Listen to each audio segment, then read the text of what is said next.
저희 트리아치 같은 경우에는 A동, B동, C동으로 나눠져 있거든요.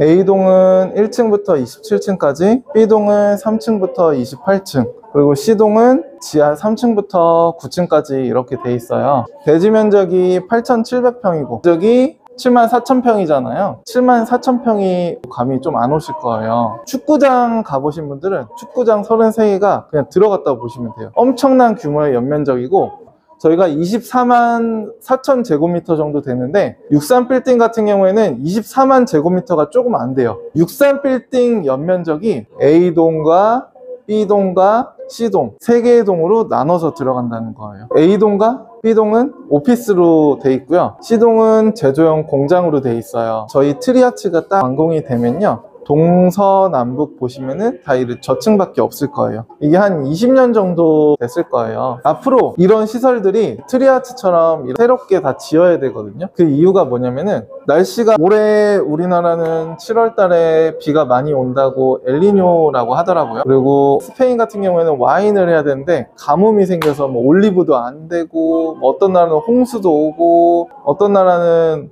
너무 영하로 떨어진 나라도 있고, 우리나라도 2050년까지 탄소 중립을 한다고 그랬어요. 유럽 같은 경우에는 친환경 에너지를 받아들이는 게 우리나라보다 더 강력하거든요. 그래서 수출을 하거나 수입을 할 경우에 친환경 에너지로 만들지 않으면 관세를 더 많이 부과를 한다든지, 친환경 에너지로 만들지 않는 제품 같은 경우에는 아예 수출을 못하게 놨어요. 근데 저희 트리아치 같은 경우에는 19년도에 설계를 했는데 SK랑 태양건설이 설계하는 데만 2년이 걸렸어요. 태양열도 있고 지열도 있고 친환경 에너지로 만들었기 때문에 제조업에서 일하시는 대표님들께서 저희 쪽으로 들어와서 실제로 계약하신 대표님들도 있고, 그리고 여기가 제조업이다 보니까 제품 납품일자를 맞춰야 돼요. 그래서 바로 옮길 수가 있는 게 아니라 저희 트리아치가 다 지어지거나 뭐 어느 정도 윤곽이 드러나게 되면은 그때 옮기겠다 하는 대표님들도 있거든요.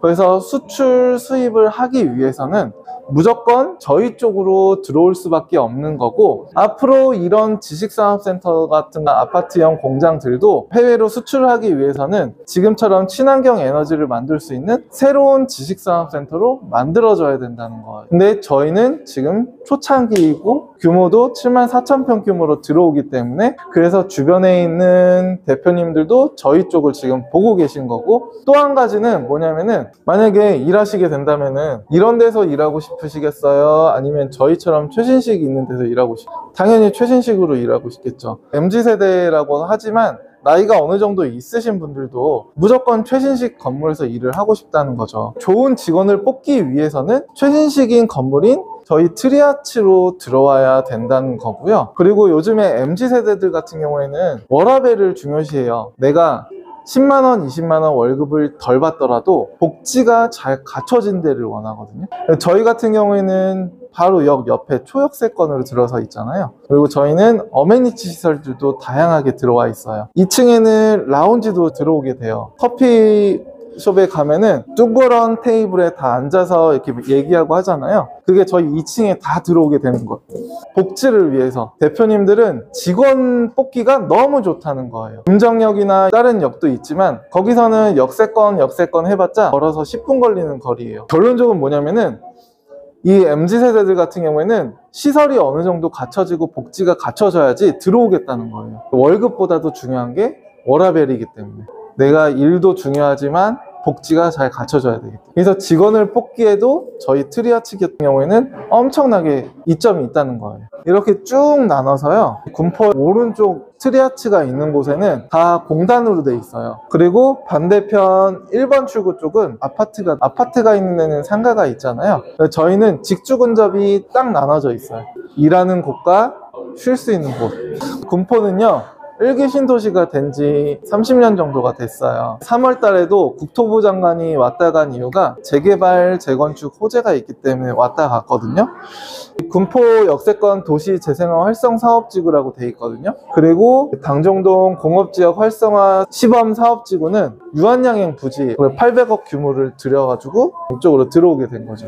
우리나라 복합 물류 도시라고도 하지만 이 당정동 공업지역에 유한양행이 들어가면서 바이오 산업단지로 한 번 더 거듭난다는 거예요. 얼마 전에는 코로나 때문에 마스크를 썼지만 또 시간이 지나니까 원숭이 두창이라는 게 생겼고 뭐 독감이 매년 새로 바뀌고, 그래서 바이오 산업이 여기 들어간다는 건요, 양질의 일자리도 계속 창출이 되는 거고 그만큼 계속 발전한다는 거예요. 개발 호재가 크게 세 가지가 있어요. 유한양이 들어서고 1년 정도 돌아설 때 트리아치가 지어지게 된다는 거죠. 바이오 관련 기업들이 들어오면서 일자리도 더 많이 창출이 될 거고요. 그리고 GTX 신호선이 군포시로 들어가는 건 알고 계시죠? 우리나라는 부동산이 강남과 얼마나 걸리냐에 따라서 부동산 가격이 달라져요. 그리고 복합 환승센터가 생기게 되면요, 전철이나 버스를 그곳에서 바로 환승할 수 있기 때문에 기업들의 교통을 더 편리하게 해준다는 거죠. 이런 다양한 호재가 있는 거고, 그리고 건물을 보시면은